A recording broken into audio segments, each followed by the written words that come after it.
Pernah dengar istilah Six Sigma di dunia bisnis dan bertanya-tanya, ini apaan sih? Kedengarannya rumit banget ya. Nah, tenang. Di sini kita bakal bedah konsep ini dengan cara yang paling gampang, yaitu lewat cerita sederhana tentang sebuah toko kue. Yuk kita mulai. Coba lihat kue ini. Gosong, nggak menarik, dan udah pasti nggak enak. Nah, ini masalah yang kelihatan jelas di toko kue Cookie du Chef. Pelanggan jelas nggak seneng, dan bisnisnya bisa rugi loh. Tapi, kue yang gosong itu kan cuma gejalanya aja ya. Untuk benar-benar memperbaikinya, kita nggak bisa asal tebak. Kita perlu gali lebih dalam lagi. Apa sih akar masalahnya? Nah, disinilah pendekatan yang sistematis itu jadi penting banget. Oke, mari kita masuk lebih dalam ke ceritanya. Kita bakal lihat masalah-masalah spesifik apa aja yang dihadapi oleh toko kue Cookie du Chef ini. Dan ternyata, masalahnya bukan cuma soal rasa loh. Jadi dari catatan proyek mereka, ketahuan ada beberapa masalah utama. Pertama, rasanya nggak konsisten. Kadang-kadang hambar dan rapuh. Terus, pengirimannya juga kacau, sering banget meleset lebih dari 1 jam. Nggak cuma itu, mereka juga boros energi dan pakai bahan baku kebanyakan. Wah, ini masalahnya udah di mana-mana ya. Dan ini dia dampaknya. Data kepuasan pelanggan nunjukin angka yang, rendah banget. Cuma 20% yang puas sama kualitasnya dan cuma 40% yang puas sama pengiriman yang tepat waktu. Angka-angka ini tuh udah kayak alarm keras, nunjukin ada sesuatu yang harus segera dibenahi. Nah terus gimana cara mereka memperbaikinya? Jawabannya adalah dengan menerapkan metode Six Sigma. Jangan pusing dulu sama namanya yang kedengaran teknis ya. Anggap aja ini sebagai seperangkat alat buat memecahkan masalah yang sangat praktis dan ampuh. Inilah inti dari Six Sigma. Ini adalah pendekatan yang disiplin dan yang paling penting banget berbasis data. Tujuannya simpel banget. Menghilangkan produk gagal dengan cara mengurangi variasi. Jadi mau Anda bikin kue atau bikin software, kuncinya itu satu, konsistensi. Oke, gambar ini ngejelasin banget apa sih artinya sigma itu. Coba perhatikan dua kurva ini. Yang di kiri, yang lebar dan landai, itu proses 3 sigma. Lihat kan gimana hasilnya menyebar kemana-mana? Artinya variasinya besar yang bikin banyak produk atau dalam kasus kita, kue kering, jadi gagal atau di luar standar yang diterima pelanggan. Nah, sekarang lihat yang di kanan. Kurva yang tinggi dan ramping itu adalah proses 6 sigma.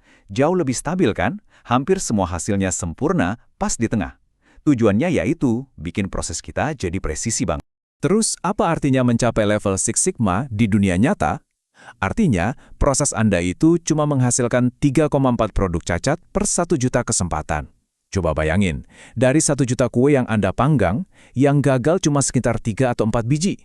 Itu tingkat kualitas yang luar biasa banget.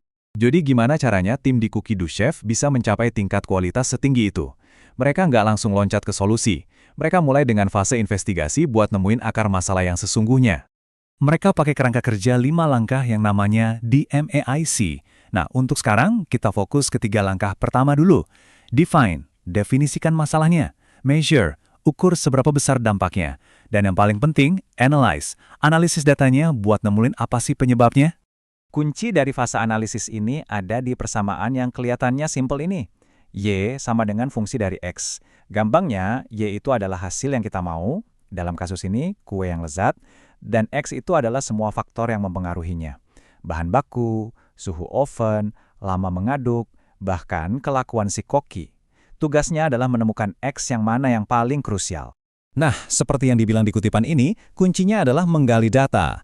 Tim ini nggak cuma ngandelin asumsi atau kira-kira, mereka ngumpulin informasi, ngamatin prosesnya, dan nyari pola buat nemuin penyebab yang sebenarnya, bukan cuma gejala yang kelihatan di permukaan. Dan inilah momen aha mereka. Waktu lagi nganalisis proses pembuatan kue, mereka nemuin sesuatu yang jujur aja agak lucu tapi penting banget. Ternyata, si koki punya kebiasaan menguji kualitas coklat, tapi itu dilakuin setelah coklatnya ditimbang untuk resep. Ya pantes aja jumlah coklat di tiap adonan jadi nggak konsisten, yang akhirnya bikin rasa kuenya jadi hambar dan rapuh itu. Nah, setelah akar masalah yang sebenarnya ketemu, barulah tim ini bisa beralih dari analisis ke aksi. Mereka sekarang siap buat menerapkan solusi dan membuktikan kalau solusi itu benar-benar berhasil. Solusinya itu jenius karena sangat sederhana. Bukannya melarang si koki, mereka cuma menyesuaikan prosesnya. Mereka menyediakan 10 gram porsi coklat tambahan khusus buat pengujian kualitas oleh sang koki. Cara ini memastikan resep utamanya tetap utuh dan konsisten setiap saat. Simple kan? Dan ini dia buktinya. Grafik perbandingan sebelum dan sesudah ini nunjukin hasilnya dengan sangat jelas. Kinerja proses sebelum perbaikan kelihatan berantakan dan gak konsisten. Nah, bandingin deh sama kinerja sesudah perbaikan. Jauh lebih terpusat, sempit, dan tepat sasaran. Ini baru namanya kemenangan yang didukung oleh data. Coba kita lihat angkanya biar lebih jelas. Sebelum perbaikan, proses mereka ada di level 1,93 sigma. Jauh banget dari ideal. Tapi setelah menerapkan solusi simpel tadi, level sigma mereka melonjak jadi 4,90. Itu lompatan kualitas dan konsistensi yang luar biasa.